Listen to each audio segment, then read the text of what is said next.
Well, good day, and welcome to the latest episode of the Mansplainers. I'm here today with a male space and our special guest. We are very pleased to have the legendary F. Roger Devlin, the author of a number of provocative and stimulating articles and collected in a book that's well known now, Sexual Utopia in Power. And I think Roger Devlin has not been the internet presence that he could be. I think he would be better known, but he's certainly got a very devoted fan base. Bradley, do you want to say a few words and introduce Roger more extensively?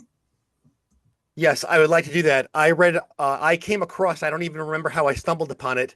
I remember stumbling upon articles by Roger on the internet, and then I eventually discovered his book, Sexual Utopia and Power. And inside Sexual Utopia and Power, there's an essay called Rotating Polyandry. It's Rotating Polyandry and its Enforcers, in which Roger referenced you, and then I came across your books.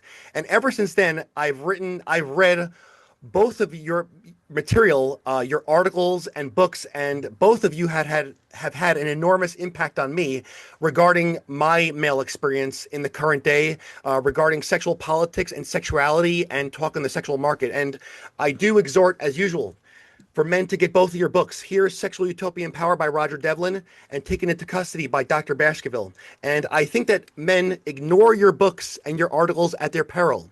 So for your well-being out there, get their books and read their articles. So we're going to take it away now. Roger, welcome to the show. Thank it's you. Good to have you here. I don't know if you wanted to start out and say a few words. I think a lot of rereading your book in the last week and a couple other articles, more recent ones. One thing that really strikes me is that things that I now hear almost commonplace in the manosphere, all arguments are that you were writing these things back in 2000 when the book was published in 2015, or perhaps even earlier, as early as 2008, I believe. And yet, my first essay, Sexual Utopia and Power, was actually published in the summer of 2006. Yeah. Okay.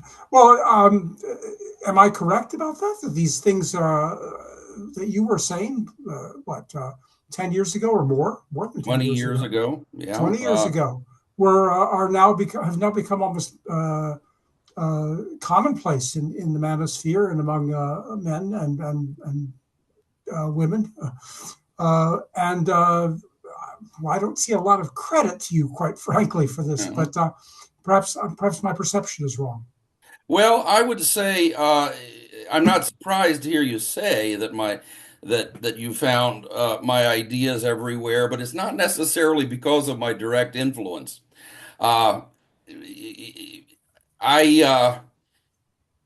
Human nature, sexual mores change, human nature doesn't. I kind of saw where this was going, and and more people are seeing it now. Basically, the big insight I had, it was something pretty simple. I read. I'm one of those well-rounded people, meaning I know a little bit about a lot of things. And if you've ever read anything on animal behavior, like primate behavior, you know the language about alpha males and the females trying to mate with the alpha males and the males trying to become alpha males. Basically, my insight was that when you get rid of marriage and socially enforced monogamy, what you're going to get is not going to be some kind of endless Woodstock festival or free for all. In fact, you're not really going to get promiscuity. You're going to get what I call Darwinian mating. You're going to get a system where most guys are desperate for a woman, but all of the women are aggressively pursuing a rather small number of men. And I figured this out about 20 years ago, and now in the age of internet dating, it can be documented. Oh, People do objective studies about human behavior on these dating sites, and they discover that almost all the female attention is going to a small number of men. Listen to any woman say what she wants in a man, and they all say about the same thing. They all want a tall, dark, and handsome man who earns a lot of money, enjoys a lot of status. And it's just in the nature of things that there aren't going to be very many of these men. And so, most women are going to fail in their efforts to get such a man to, as they like to put it, commit to them. In fact, the higher you raise the standards, the fewer men match. And so, uh, something like 15 or 20% of the men, maybe fewer, get most of the female attention online. And it should be obvious, just from simple math, that it's not going to be possible for these women all to snag these men unless, of course, they're willing to share them. But it's, the men cannot possibly commit to all the women who want them, even if they wanted to. Some woman just has to marry an ordinary man if she wants to get married badly enough. And that's really the way it's always been. The real difference between the pre-sexual revolution mating market and today's is that in the past, people didn't really expect all that much out of life. Like there was a world in which if you were an average guy, you could reasonably expect to find yourself an average girl without too much difficulty. Now, if you insisted on Helen of Troy, then that was a problem, of course. You probably wouldn't succeed. But an ordinary guy could expect to get an ordinary girl. And ultimately, as parents used to tell their lovelorn offspring, for every boy there's a girl, for every girl there's a boy. So almost everybody who wanted to get married badly enough could do so. That's still the way it is, but you know, decades of sexual utopianism has, first it had men convinced that they should be able to score with lots of girls, and then now it's got women convinced that they should be able to get the rarest sort of combination of qualities, and they should be able to, all get the men who have all of those qualities. Yes, that is what occurs.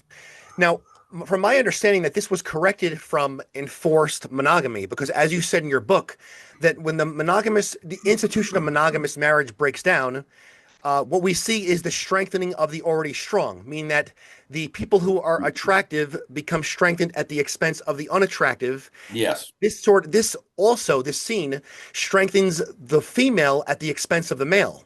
And there is some talk online going on. For example, there's that internet famous lawyer, James Sexton, who frequently says that marriage is an outdated technology, so to speak. But without the institution of marriage, then where do we go from there? And also, if there is no institution of marriage, there are no fathers. What kind of effects? What kind of effects does this have if we do not have enforced monogamy? What is that? How does it affect childbearing, child raising, and why do men keep us saying that marriage is outdated when actually enforced monogamous marriage prevents these problems that we're going over? Well, marriage is a timeless institution. That's what I believe. Certainly, what's falsely called marriage now, marriage as long as the woman doesn't get bored, that you know that it's that marriage that men are avoiding. It's as Stephen says, it's a fraudulent contract.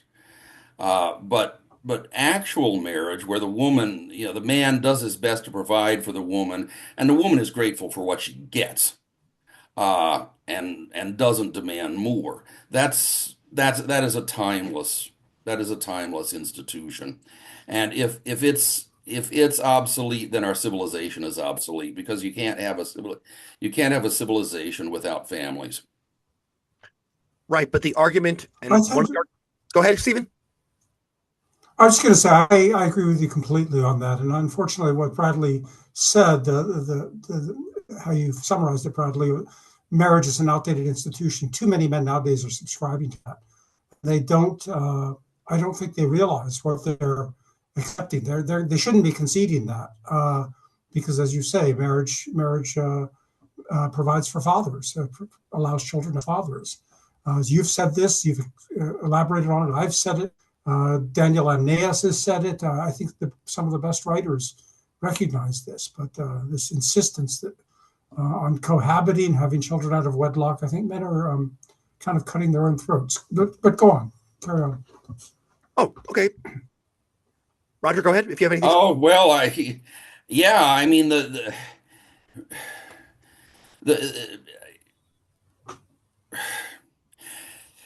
there are two ways that men can mate. There are two basic strategies. You can follow like a short-term strategy where you try to impregnate as many women as possible, or you can follow a long-term strategy where you try to find one good girl and invest heavily in them.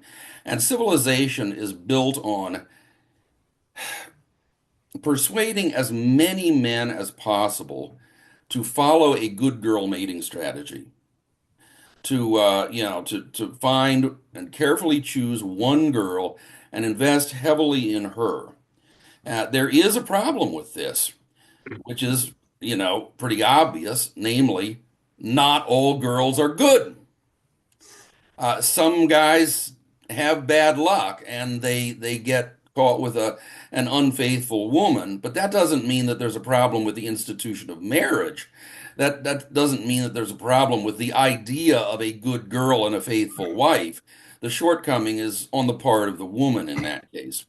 One of the things that used to be done to protect monogamy was that young girls were oversold. Uh, this sort of pretense developed that every young girl is something wonderful. And every guy that got engaged, everybody would slap him in the back and tell him, "You're such a lucky fella," as if he were like the first guy in the history of the world to get married and have sex or something. Uh, and this is the thinking that goes behind that's behind the white knightery of the gallant old-fashioned conservatives who are totally unable to deal with sexual dysfunction as it exists in society today. There's gotten to be a real shortage of good girls. Back in the day, when sexual utopianism, do you want to speak, Stephen? Back in No, the go ahead. day, Go ahead. back in the day when male sexual utopianism was being monetized by Hugh Hefner and his ilk, uh, it was what men thought was there was like this untapped reservoir of female libido out there. If we just stop enforcing marriage and give women the right to mate as they please, the female libido will extend. The constrictions that have been limiting it to marriage will be eliminated, and female libido will like a gas, it'll expand to fill the greater available space, and so there will be more sex for men. That was the idea. That was the program of substituting uh, consenting adults and freedom and sex as an entirely personal matter, of substituting that for monogamy, lifelong monogamy. Well, what actually happens, of course, is that without marriage, the women's attention is all, it doesn't expand, it actually contracts. Their focus contracts to just a few men. And this can be observed in primitive tribes. It's like among the Bushmen of the Kalahari and other, very, very simple societies. Most men do not become fathers.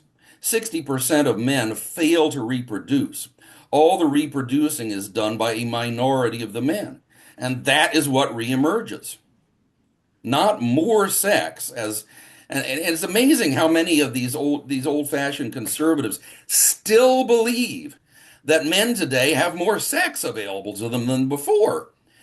The purpose of monogamy is not to deny, is not to restrict the amount of sex available to men, but to get sex, and more importantly, wives and families, for as many men as possible. Fools think that polygamy is a system where men are allowed to have more than one woman. Wise people understand that polygamy is a system where a tiny number of elite men, elite in wealth or power or social prestige, whatever, where they are allowed to have more than one woman at the expense of other men farther down the social hierarchy. And that is what happens when marriage disappears. Something that was previously available to the great majority of people who wanted it enough only becomes available on temporary loan to a few highly attractive people, basically, especially to a few highly attractive men. Steve, would you like to go I'd ahead? like to Yeah. unpack that. Yeah, if I could, I'd like to pack that a little further because the thing about your work that first grabbed my attention years ago was this your critique of the traditional conservatives. I mean, I was just discovering this when I wrote Taken into Custody. I was connected with a number of these traditional conservative pro-family groups. I'd come from the left, I'd gone to the right, and so I actually heard all the rhetoric, and I thought, okay, well, I'm going to connect these guys, and I'm going to and women, and I'm going to show them what's really causing the breakdown of their family, and they're going to all jump on board, and we're going to solve this problem once and for all. I was kidding. Nobody was talking about this, but at least nobody that anyone heard. But then I was getting nowhere. I was getting frustrated, and I read your critique of this because this insight of yours, as you just now outlined it, is really quite. The implications are kind of diabolical in the sense that the perceptions of it, the way it's perceived by the larger world of traditional conservatives and through them the larger society, is a kind of double or more vilification of men. On the one hand, Right. the elite men are excoriated for refusing to commit, for refusing to for preying on women, for being sexual predators and love, hump and dump and all this. So they're criticized for being for that, and then the other 80% or so are excoriated for being, well, they're humiliated. They're called, which we used to call them bachelors. Nowadays they're called incels, Right. which is another kind of degrading term, I think, in many ways. And they're, of course, the brunt of accusations of being, sexual harassers Right. and Nobody's accusing the stalkers, Hollywood movie just for stars of being being sexual harassers. precisely. And this is often pointed out. People do notice this, that, if the woman wants the man, if she finds him attractive, then it's not harassment. It's all in the perception. The crime is in the perception of the woman. So this is an optical illusion, what we've resulted in this. I mean, your insight needs to get out there so that people understand the dynamic and the logic that's working here, and not just go through this knee-jerk, reflexive condemnation of virtually every man. Right. Yeah.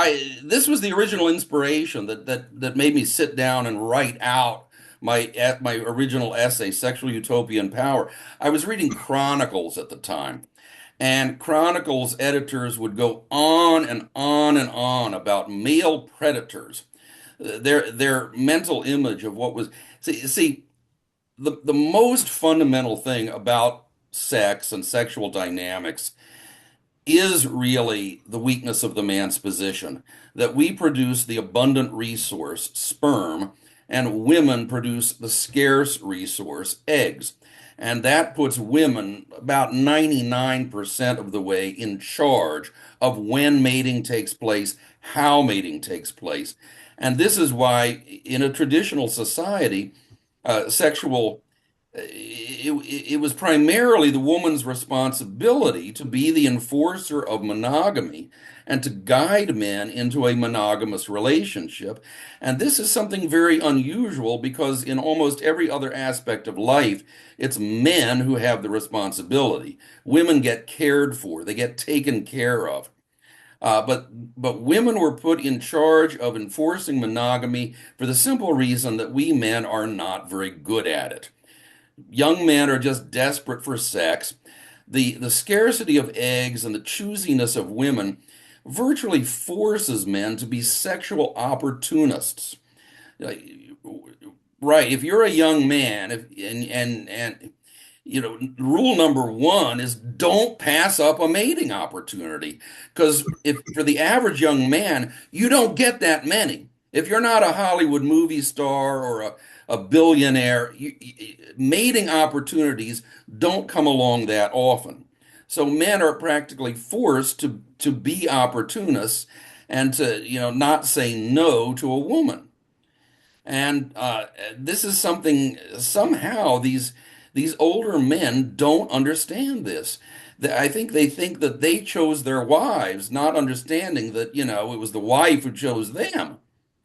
If you grew up before the sexual revolution, it wasn't that hard to get a wife. And so they thought it was pretty easy for a guy to get a woman, and they imagine that it's much easier now, when in fact, for the majority of men, it's harder. So they think that's where the vision of the predator, the male predator, comes in. They imagine that younger men have it easier. That's what everybody said in the 1970s. More sex. There's more sex now because we got rid of socially enforced monogamy. Yes. Some people still believe it. And when I actually made a rather pathetic attempt to introduce some of the people at Chronicles, introduce my ideas to them, and I got immediately shouted down as a misogynist and somebody who was upset at his girlfriend, and just ad hominem abuse. And these a lot of these guys, they're happy with this sort of gallant view of women as naturally good, and they're not going to budge from it. Yeah. Yeah, sorry, go on, Bradley. You see, that's that. I recall that article that I'm very fond of, the article in which you critiqued, I'm not critiqued, reviewed the new politics of sex by Stephen. It was called "Decriminalization of Masculinity." It was featured on Unst.com. And if I recall, you introduced the article by saying that the conservative commentariat has been putting men to sleep, because those of us who know, I mean, I'm a Gen Xer, we already knew the deal by the 1990s when we were in our teens and 20s of what's going on here. So with that said, also, you did say in Sexual Utopia and Power that like inflation, sexual liberation turns the market morally upside down by actively punishing the virtuous and rewarding the vicious. Can you elaborate on that phenomenon? Yeah, well, the minority of men who actually are cads tend to succeed better with women. Men who actually, accompany a woman to the altar and try to start a family, they're punished for doing that. It's probably true for women too. I suppose the sexual revolution was good for sluts. If you want to, if you really just want to do it with as many attractive men as you can find, then it's a benefit. But it hasn't been very good for girls that were actually interested in starting a family. And within marriage, of course, it means that the power is with the person who wants to leave. The power is with the irresponsible party, which is usually the woman, but occasionally the man. And the person who's willing to break up the marriage basically decides, it ends up being in charge of the family. When it's a woman, a very unnatural position arises. I've read horror stories about women who will start filling out divorce papers whenever their husband doesn't do exactly what they want. And the husband just has to give in. So basically the woman in this family has become the head of the family. She's become the husband and turned her poor husband into a wife, an obedient wife, more obedient than actual wives. So yeah, it is a moral inversion. The whole point of monogamy was to connect sex with virtues such as loyalty, and it protects the interest of those who want to make a marriage work, who want to keep a family together. It doesn't prevent anybody from leaving. You know, if dad insists on running off with a chorus girl, he can do that, but you know, he can't just the court can intervene and make sure that he supports his children. And if mom wants to run away, she can do that. A marriage is not supposed to be a prison, but she can't take the children with her, and she can't continue to extract resources from her husband on the basis of a bond that she has broken. Right. That's It's the exactly. ultimate in the politics of perverse incentives. In other contexts, people are happy to talk about the perverse incentives of welfare and so on, but this current marriage law and family law, such as it is sort of the most extreme case of a politics of perverse incentives that you can imagine. Yeah, and what you just, I mean, the sound principles you just outlined are basically consistent with the common law and basic legal principles that you don't act against people who haven't done anything legally wrong. You have to do something legally wrong, if not criminal, at least civil, at least breaking the marriage Mhm. contract, before the state and the courts can act against you and take control of your private life and your children and so forth. Um, so Right. it's yeah, what you were saying, a couple of things that occurred to me. You said about the this misconception of the tradcons that men are out there all having all kinds of sex, and all the sexual revolution started with Playboy magazine. Well, you mentioned Hugh Hefner, but I remember when Hugh Hefner, in the early years of the sexual revolution, he saw the feminists as allies. He Oh thought they yeah. were on the same side. They thought they were all wanted to throw the marriage out the window and the prudery out the window and have free love, as we called it, free sex. And then everybody was seemed to be having this great utopia. And then the feminists turned against him. They called him an oppressor of women. They came out and he was completely blindsided. He had no idea that this was coming, and he said so. Mm. And so, so this to me represents the two sides of the sexual revolution: the kind of libertarian side, which I think the men did play a role in early on, especially, Yes. and then the authoritarian side, which the It's feminists pretty much all are female. more, yeah, exactly. In fact, you point this out at one point yourself. You also allude to the French Revolution and Yes. the rights of man. First, the rights of man, and then the reign of terror. That's right. That's right. It's a two-phase movement. Exactly. So, you know, as I say, people casually throw around expressions like sexual revolution, but one of the point of my original essay was it really presents serious analogies with serious political revolutions, such as the French and Russian Revolution. It was a two-stage affair with a libertarian phase of tearing down old ways, and then a terror phase when society just got to be unmanageable in a state of anarchy. You know, rules of some kind are necessary. So, you know, the people who are the most ruthless in a revolutionary situation, the people who are most united and most ruthless are the ones who succeed in imposing their will as the new rules. And obviously, that's been the feminists in the case of the sexual revolution. Yeah, and it's no accident, I think, that both of those, especially those terroristic revolutions, the French and the Russian, feminism was emerged in both of those. Yes, They were it was in the margins for the most part. They were eclipsed to some extent by the mainstream of the revolution, but they were but they were they it were was very it present. was explicit in the case of Marxism. Do you know that the February Revolution in 1916 began on International Women's Day? The first violence in Petrograd was in connection with a feminist parade celebrating International Women's Day. And then that grew into 4 days of disorder, and within a week, the Romanovs were gone. That's a little known bit of historical trivia. Yeah, feminism was not dominant, but it was really clear that, Alexandra Kollontai, the Bolshevik woman, was a advocate of free love. She's the one. Uh, She's the one who said that satisfying the need for love should be as simple as satisfying thirst by drinking a glass of water. To which Lenin is said to have responded that when he's thirsty, he preferred to drink from a glass without other men's lip marks all over it. But yeah, Lenin called a halt to it. Lenin and yeah, Stalin yeah, yeah. also, Well, and in the ironically. there was a phase of easy divorce. I mean, there were even weird cases of like farmers who would marry quote unquote big strapping wenches to take in the harvest and then divorce them when the harvest was over. I mean, crazy stuff like this happened. And it was found to be intolerable. And so certainly by the time Stalin was in charge, people had gone back to basically enforcing marriage again.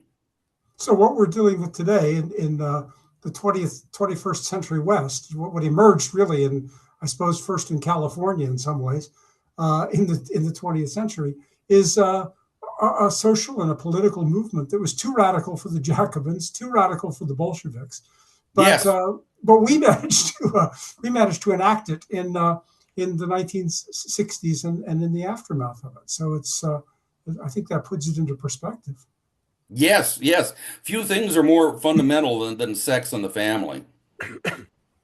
It's certainly more fundamental than the market. People make fun of the Bolsheviks for ignoring economic self-interest, but ignoring the sexual nature of man and trying to substitute utopian ideas, that is more radical, I think.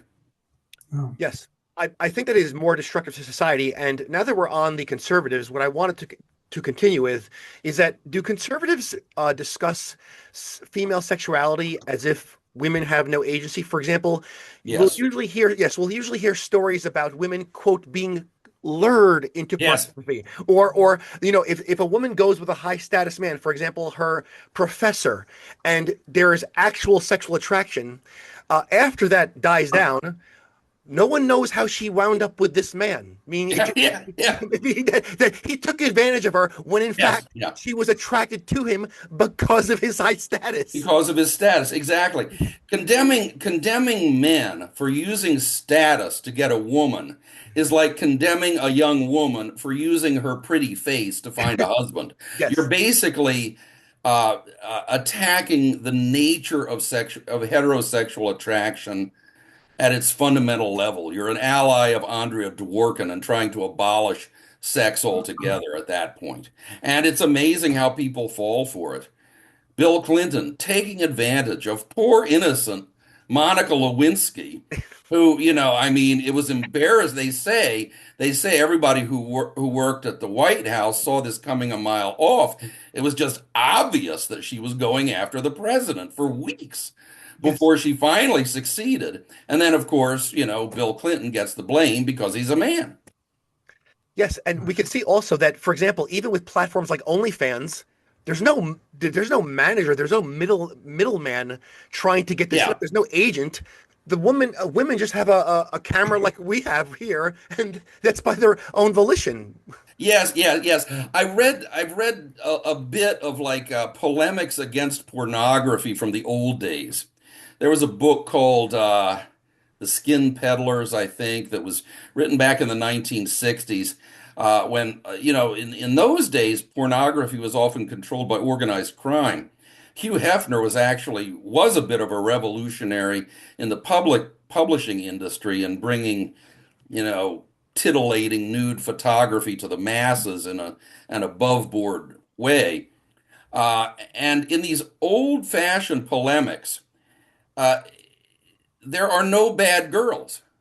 The girls, right, the girls who pose or for pornographic magazines are lured into it by these evil Svengalis, the male pornographers.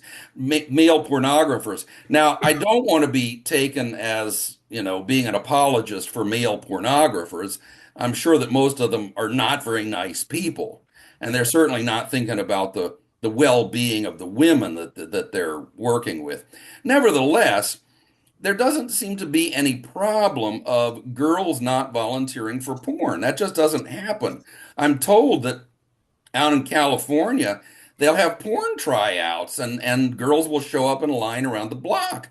They want to be porn whores. That's like that's their ambition. There's there's no shortage of women like that. They don't have to be lured by men. I don't Right. know why. I mean, but that it surprises me that so many women would actually go in for this kind of thing. But one point that I should make is exhibitionism is one of the few sexual perversions that is more common in women than in men. So, in some cases, although most porn whores, I'm sure, just do it for the money, there are a certain number that get some kind of thrill out of making a public spectacle of themselves as well. So, yeah, women don't have to be lured. Well, And yeah. you can't lure a woman who doesn't want to be lured. Let's put it that way. Right, and on a on a gentler level, if you like, a level down. I mean, there's the whole sexual revolution has done something of it about face. And if we remember back, when we were young, when it started, they were talking about objecting to women being made into sex objects. Women are being sex objects. Well, nowadays, it seems women want to be sex objects, not just OnlyFans and prostitutes, but just ordinary women seem to want to be, as you say, engage in routine exhibitionism. Some people argue, for example, that the entire fashion industry is kind of a major honey trap in which caters to women who want to exhibit their bodies sexually. And of course, we also know that the fashion industry and all these kind of stereotypical feminine industries, fashion, cosmetics, lingerie, all of these things, they are major funders of feminist groups. So, this whole complaint about wanting to be sex objects, well, looks like nowadays they seem quite happy to be sex objects, and being sex objects is quite lucrative also. Yes, yes. They don't know what they want. I mean, they accusing a man of thinking of you as a sex object is a good way of getting rid of him if you don't find him attractive too. I imagine that the Hollywood movie stars don't get accused of thinking of women as sex objects. If a woman can get a really handsome, high status man to think of her at all, she's not going to complain that it's as a sex object. She'll just be happy that he's thinking of her at all. But this talk, it just gives women ammunition for dismissing men that they don't want. They can say, "Oh well, he thinks of me as a sex object." Yes. Yeah. Going back to the TradCons for a moment, I remember you mentioned Chronicles magazine. The great irony of that, of course, is that Chronicles sees itself as a dissident right-wing magazine. It's not mainstream. It's not neocon or it's Right. they engage in quite strong criticisms of the establishment right, or what they call conservatism Inc. That's what originally attracted me to them. Right. I liked their critique of the foreign policy, conservative so-called foreign policy establishment. But in regard to women and the sexual revolution, it was the opposite. The neocons, they actually published some pretty good articles in the 90s, decrying the conceptual expansion of sexual harassment to cover anything any woman might not like. They were on the ball on this, and the people at Chronicles they seem to think that the world had stopped in 1969, and when the girls started putting out on the college campus, and there was all this free love ideology, and they seemed just totally unaware of the phase of what I call the phase of sexual terror, where men were being scapegoated for perfectly ordinary desires that they can't help, and that they've been given, largely for the benefit of women. Right. I should add quickly here that Chronicles nowadays is under new management, and I write for them Yes. occasionally, and they have published some of my articles on Yes, I precisely know. these topics. Yeah. So they can't be blamed entirely for the sins of No, their predecessors. no, it was But much of the inspiration for my work actually comes from the density of Thomas Fleming and a few of his colleagues. See, I read the publication mainly from 1997 until shortly after Sam Francis's death. Sam was my favorite writer for them. Yeah, I loved him on all kinds of subjects. He didn't talk about the sexual revolution much, but the others did. And what they said was it was stuck in 1969, and it was stuck in sort of a gallant traditional understanding of womanhood that was totally uninformed by an actual understanding of female sexuality. I right. think a lot of those guys, their whole understanding of women was just women want to marry morally upright men. They Yeah, just didn't understand. Women are just as much under the control of their sex instincts as men are, possibly more so. We have to control our sexual instincts, or we get in trouble real fast. right. Women have greater latitude to do as they please, which usually means, screwing up. What's especially strange too to me is that not just the mainstream tradcons, but especially those who claim to be standing up for the family. There's a number of these groups that specifically claim that they want to rescue focus on the Family Research Council, and they just ignore all of this. I see that you did review Alan Carlson's book Hmm. um, in your Third Ways, which is a fascinating study. I worked with Alan Carlson for a number of years. Yes, I respect him very much, and I could see that he tried to push. He published my work, and yes, yes, I know. he tried to push back a little bit on that. And he was, obviously a genuine intellectual. And but even there, I know he got pushback from within the other conservative organizations, Yes, I'm including sure. those that claim to be devoted to saving the family. It's Right. just absolutely bizarre. The first chapter of Third Ways was very influential on me. It's you know most of professional economics is so distant from how people actually live. And this was a very simple essay showing how men's economic position has been eroded by women entering the workforce. It is a big, uh, you know, let me put it this way. Men go to work because they want a woman and they want, eventually they want to have children. Women go to work so as not to need a man. So there's a fundamental conflict there. You can't treat male and female labor in the marketplace as equivalent, as the feminists do. They're almost directly opposed to each other. Yeah, And if you want families, if you want big families, you have to protect the man's position as an earner. And that means, women may not be completely free to compete against men in the workplace on equal terms. yeah, and even That's one of the most important insights, I think.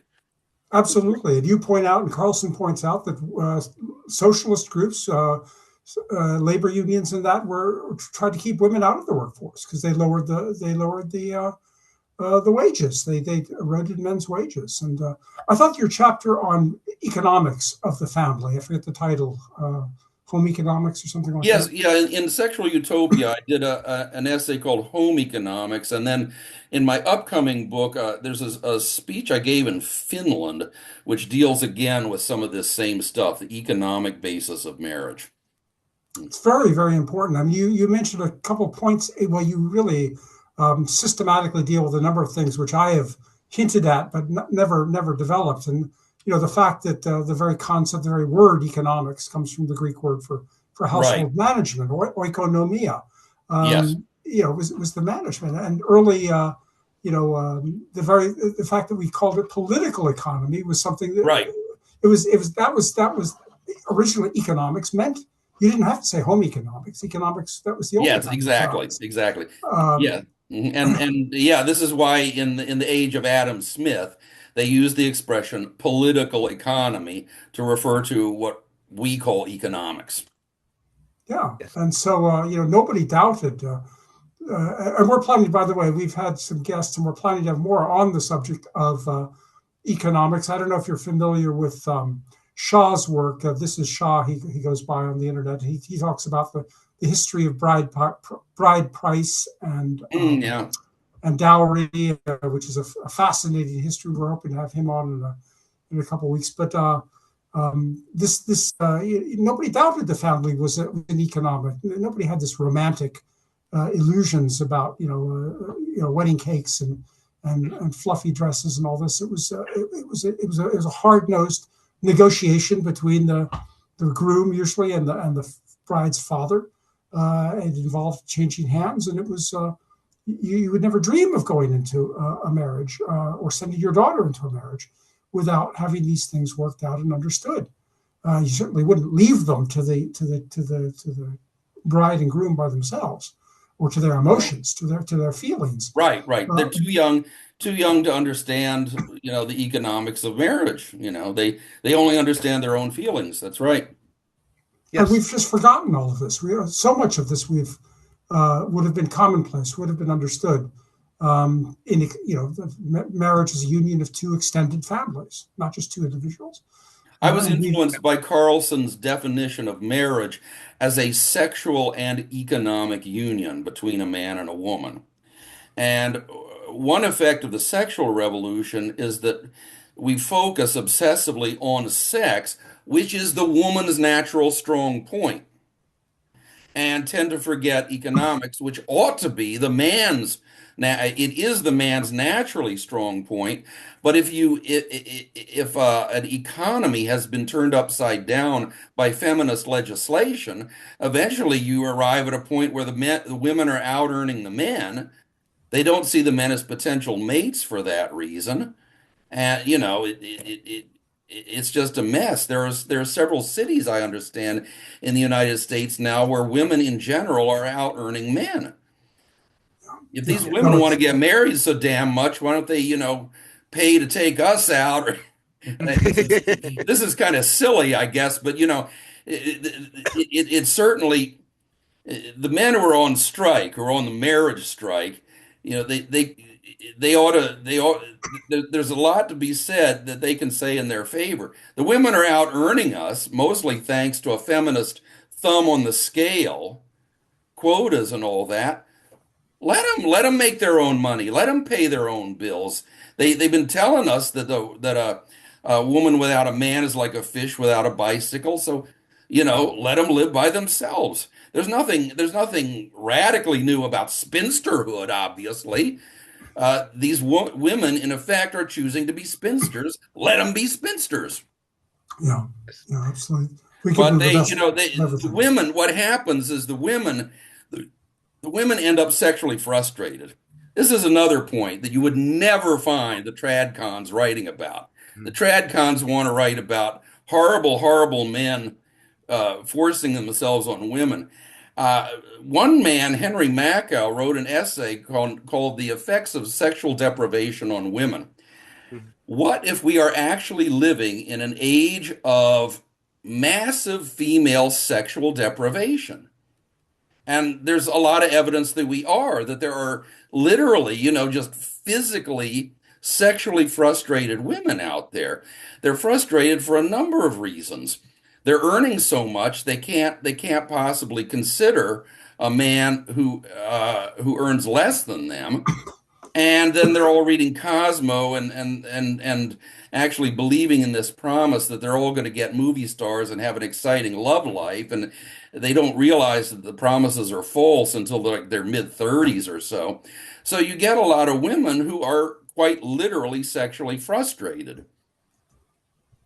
Yeah, Yes. They're not all sluts. Another thing that tradcons think is the women are all sluts. They're all putting out right and left. Well, some are. There are more sluts than there used to be. But there are also a lot of frustrated spinsters who have kind of priced themselves out of the market. They spend their lives dreaming, reading romance novels, dreaming about impossibly perfect men, and passing up on the chance to meet a real imperfect man and start a family with him. Uh, Yes. On that note, I want to address the essay by you in Sexual Utopian Power, the book called The Question of Female Masochism. And this is one of the talking points that I wanted to address with us is that I've seen this sort of contradiction also, and you addressed it in that essay, saying that when we do have a society where men, for example, become emasculated, withdraw, it results in that frustration. Meaning that when we have a society, I don't remember the specific quote, but when you said that when men fail to dominate society, the women wind up frustrated. And also, what I've Yeah. noticed by another writer who I don't want to mention here for our own well-being on YouTube, he did point out in the early, you might know, I'm sure you know who he is. In the early 80s, he pointed out that even feminist women from egalitarian societies, let's say Scandinavian societies, the United States, Germany, Canada, these were feminists who were actually going to countries for men who didn't know what feminism was. Yes. Men that were dangerous, men that were Yes. bravado. So what is going on here? So they're complaining about patriarchy, but then when men remove their sort of paternal authority, there's this frustration. So what is going on here? Why would they complain about patriarchy, but then go to erotic novels about gang members, drug Yes. dealers, Right. you know, uh, Pirates, bands, and yes, being kidnapped by yes, pirates. And yes. So what's going on here with this contradiction? Do you have anything to say to that? well, yeah, I mean, it's women's instincts are amazingly primitive. The female sex instinct is just as primal, it's just as primitive as the male. And women have always, all through our evolutionary history, they've been dependent on these creatures who are a lot more muscular than they are. And so some one thing that strikes them as manly is simply the ability to use force, even Yes, if they don't literally want to get beaten up by the man. The thought that their man could make short work of them physically, I think is very exciting to many women. I like to recommend the movie Swept Away, the 1974 Italian movie Swept Away, which is just it was made by a woman. It could only have been made by a woman, and it deals with this exactly: a spoiled woman who always gets her way and finally finds herself at the mercy of a rather old-fashioned guy who can give her a crack whenever he wants to, and pretty soon she's worshiping the guy. You yes. know. Yeah, because as I was saying, I've actually shared that essay with several of my friends, and as I said to you before, we grew up as latchkey kids, so there was no, pretty much very little social law and order. So when I show that essay to my friends, everybody just starts cracking up because they say, "Well, that is true." But then if you show it to these kind of trad cons or people who grew up in, let's say, more comfortable environments, they'll say, "Oh no, only trashy women want that. Good girls don't want that." But then we're the ones who live this. We lived it up close. Right. Yes. Yes. Yes. Yes. Yeah. Yeah. If civilized male domination is not available, they'll go for uncivilized male domination before they'll go for a man who refuses to dominate. Yes. that's an interesting phenomenon. Yeah, I'm still trying to make sense a little bit of how that plays out. These Western women who go off to Islamic countries and marry jihadists and Yeah. marry who are because they want a real man. Yeah. Um, and this is a very interesting. Somebody says there's a good book to be written in this, and why it is that women actually play a huge role in these radical movements, radical Islamism, for example, and something that's kind of timely right now was the Iranian Revolution of 1979. We hear a huge amount about, and the Americans and the West. One of the reasons we hate Iran is because of this anti-American, religiously extremist revolution. But women played a huge role in that revolution. They were often armed. They were often in leadership positions. They were spokeswomen for the radical cause, and it's very interesting. I don't expect to make sense of it now, but it's there's something going on there. There's somebody's trying Oh, to get sure. around the Islamic prohibitions, at the least. Yes. And Stephen, as we were talking about before, you wanted to address the subject of hypergamy, and I don't think that we're going to have. Uh, we cannot ignore the subject of hypergamy, and also it is a very popular topic of discussion. Stephen, what would you like to address with Roger? Because we've read the chapter hypergamy in Dr. Dale Limnaeus's book, The Case for Father Custody. Right. He, as far as I know, he was the first really to point out the importance of hypergamy. The fact that women marry up, men marry down. That as he put it, if the woman doesn't acquire some kind of advantage from the union, the marital union or the sexual union, then no union takes place. This is his. That's Briffault's law. Briffault's law, exactly. Yeah. Named after a Yeah. French anthropologist, I think. He meant it to apply to the animal kingdom, and it's true that human marriage represents certain novelties, but it's also true that fundamentally we're animals. So yeah, it's probably best that most young men don't realize how self-interested female behavior is. I think fewer men would get married if they really understood uh, you know, the workings of Briffault's law and how women, women do not marry us because they love us and they're devoted to us.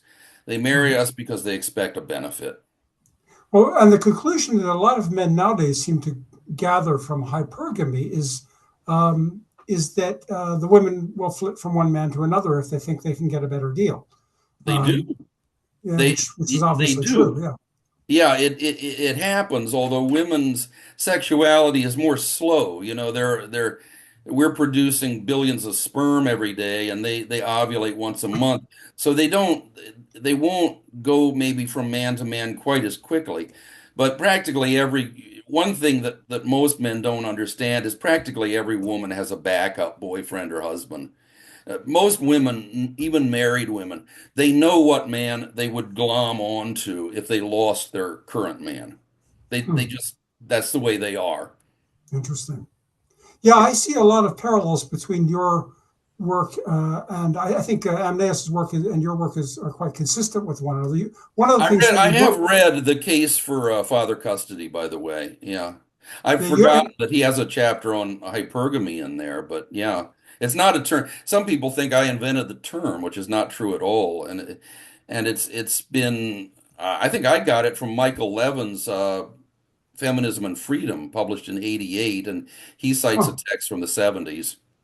So, right. Well, yeah. you both, one of the things that a parallel I saw was that you both emphasized that this is basically a reversion to a Yes. primitive form of reproduction, a primitive form of child rearing. From the monogamous two-parent family is the height of the most civilized, stable system that we've discovered so far, and we are diverging from that, and we are reverting to a more primitive form of child rearing, basically based on, I think, the mother-child dyad, or well, I don't know. You talked about this a bit in terms of the marital union, but it seems That's right. consistent. It seems consistent with the child rearing as well. Yeah, the sexual revolutionists said that they didn't know what was going to happen. And they were right. They had no idea what was going to happen, how a sexually liberated society would function. Well, we've done the experiment, and now we know. It's Yeah. not, the sexual revolution was not a transition to some higher form of social organization, but simply a collapse back into the kind of behavior that can be seen in primitive tribes, hunter-gatherer tribes, and also ultimately in primate packs. Yes. We're mating That's like right. baboons, essentially. Yeah. Yes, and also I would like to address before we go the essay "Rotating Polyandry and Its Enforcers," in which you spoke of, you wrote about Michelle Langley's Infidelity. Yeah. female infidelity. Yes, and in that essay, and I just want to make it known that also the Dating polyandry is not a strange term to my friends and I, considering what I said before. However, the statement was that from her is that American women do not want equality, they want revenge. So, Yes. can we have some explanation, if we do have it, where does this resentment and contempt come from? Partly it's taught. It's actually inculcated by women's studies professors, many of whom are lesbians and just do not know how to deal with men. Partly, I think it's also disappointment, as in you just reread my essay on hooking up. Mm. Uh, women somehow young women imagine that if they can get the handsomest boy in the school into bed with them, they're going to live happily ever after. And that can't be the case when every other woman on campus wants that same young man. So they get hurt, they get hurt from these hookups, and they take it out not on the man who hurt them, but on men in general. And this is a sex difference. Women's anger is not as focused as men's. When women get angry at some man, they are liable to take it out on the next man they meet. Men learn you can't do that. No matter how much a girl has hurt you, you can't take it out on the next girl you meet. But a lot of, the poor guys, the poor average guys that finally start getting attention from these women who crashed and burned with the alpha males in their fertile years, they find themselves on the receiving end of all this bitterness. Women who are past 30 now are almost always bitterly disappointed. They're disappointed that Cosmo lied to them for all these years, that they're not getting the exciting romantic and sex lives that they were promised they could all get. And they're angry at the men who hurt them, and they're just angry at men in general. Sexual utopianism leads to disappointment. It leads to pain. And the longer you persist in your utopian hopes and expectations, the greater is going to be the come down from it. So a lot of women out there are really, really unhappy, and the unhappiness doesn't stay with them. They do take it out on men. Yes, because I've actually, that is true. And I recall you discussing that also in one of your essays. You were discussing singles events in which, naive, innocent men, they'll go to these events and some of them have also lack of experience or relatively little experience. And they meet these women that already have all these miserable experiences. Yes. Yes, yes, So, it happens. And I don't know if you guys have heard this, but I've actually uh come across like guys giving dating advice on in venues that are open to both men and women. And women will like call in and they will be so furious they can't even speak. They're so angry because they didn't get what they want in life that they can't even think straight anymore. And it can be quite shocking. I've encountered some very shocking examples of severe feminine rage that is not normal and you can see how no matter how unloved these women feel, how is any man going to love them? mm, You just can't love a woman who's constantly angry at you and angry at the whole world. right. So it's a bad situation. Well, I see the only way out, and again, perhaps enforced monogamy is not as thrilling as this free for all, but some men I've spoken to, like for example, in some of these Twitter chats or online, or some guys I've spoken to in person in so-called real life, some of them have said, well, if we enforce monogamy, then women will just not marry. They either want to marry the top or they're not going to marry. So would enforced monogamy get us out of this? And I don't see enforced monogamy coming back anytime soon. Well, there have always been women. Yeah, first of all, it's all right not to marry. This is a point that I've made. There have always been a minority of men and women who are not well cut out for marriage and actually prefer not to marry. As I said, strange as it sounds to modern ears, the Christian endorsement of celibacy as a legitimate voluntary choice actually represented a liberalization of sexual morality. In ancient Athens, a man did not have the right not to marry. Mm. If a woman, a freeborn female Athenian citizen, could not, no boys came calling, she was just, ill-favored or whatever, she could go to the archon, the magistrates of the city, and they would go and round up a bachelor for her. They would say, "You have to marry this Yes. woman." And to some extent that survived, even not as actual force, not as the force of law, but as late as the 1950s, like guys who just didn't marry were often looked upon as unserious. Uh, the presumption being that you could find a girl to marry you if you wanted to badly enough. And like sometimes bachelors would be denied promotions because people thought, well, if he's not married, he's not a responsible man. If he's not starting a family, he's not fully adult yet or something like that.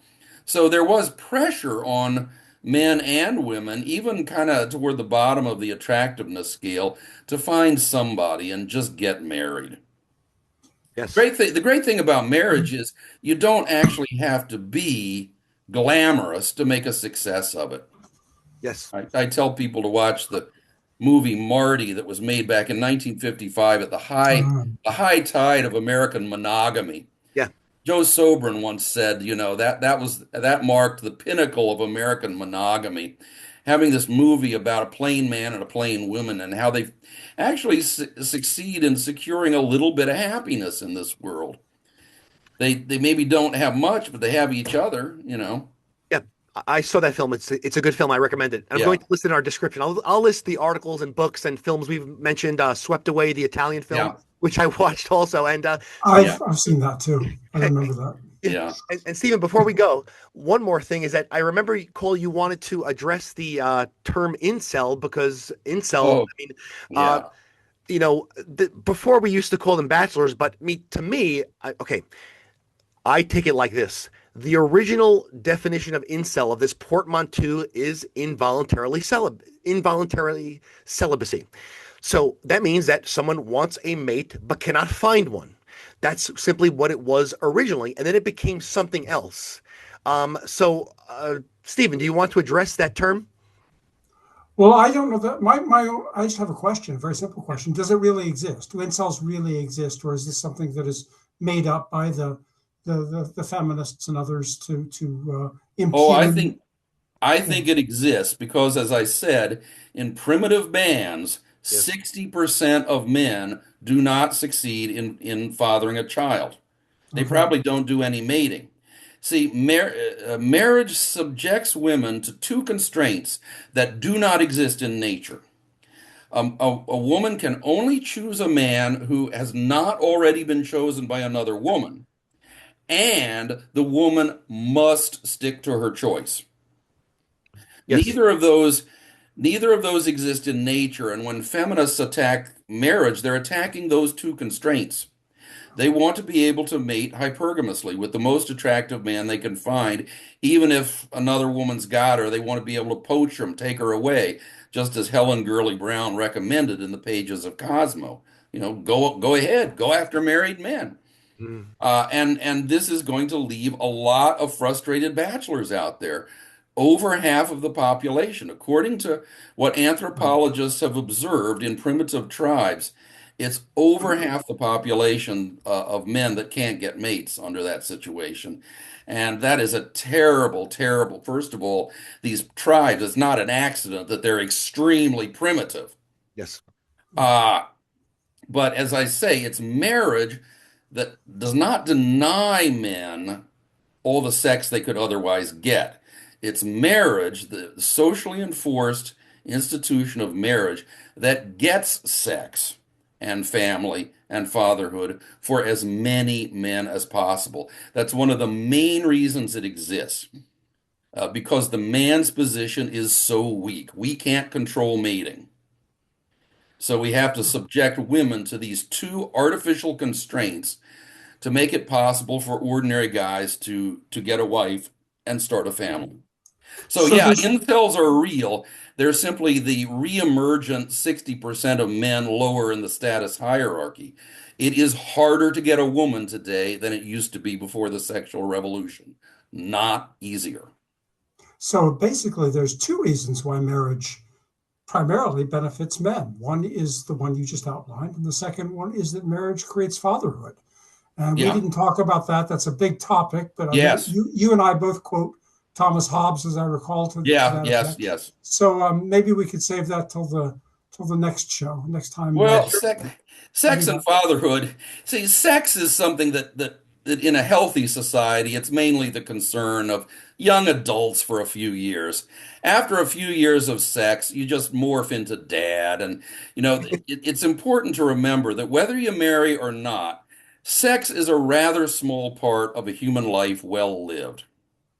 Yes, I agree with that. Being a dad myself, I have two children, and there seems to be this obsession with sex, the topic of sex. Yeah, I mean, yeah, sex is part of a marriage, but I do so much else with my life. I hang out with my friends, my sure. yeah, my in-laws, my mother's coming over today for her birthday, all sorts of things I'm involved in besides thinking of that all the time. Right, right, right. And when marriage breaks down and large numbers of men can't get a woman, then naturally they're always going to be obsessing over sex and watching porn. That's where this comes from. Where we've actually gone from a society where everybody had a family to one where a large number of people are just obsessing over sex and putting, exaggerated hopes in it.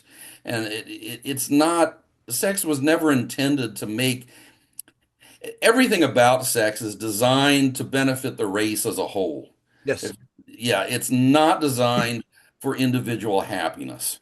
And if you try to make it the basis of the happiness that you're seeking in life, you will be bitterly disappointed, even whether you marry or not. Yes, I've observed that in some men up close, even including friends and former friends. You're right about that. So this has been a great, productive conversation. We'd love to have you again, Roger. And to Hey, our yes. So where can people find you? Where can people find your essays and books? I have a Substack, and uh, my main publisher for this, I write about other subjects as well, ethnopolitics and other stuff. But my writing on sex and family issues has mostly been published through Countercurrents recently.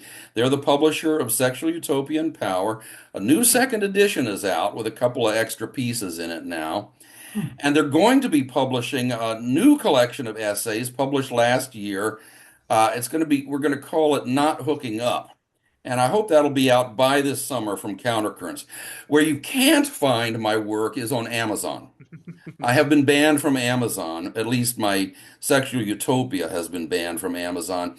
You can buy it from Barnes and Noble or just go right to the publishers, Countercurrents, counter-currents.com. Yes, thank you for that. I'll be listing all that in our description of this video. And to our audience, please subscribe if you want to get subject matter on sex, family, the male experience, male well-being that goes well below the surface of compared to your typical Manosphere channel. So subscribe to the male space. Thank you for being with me today. Thank you indeed, Bye bye. Roger.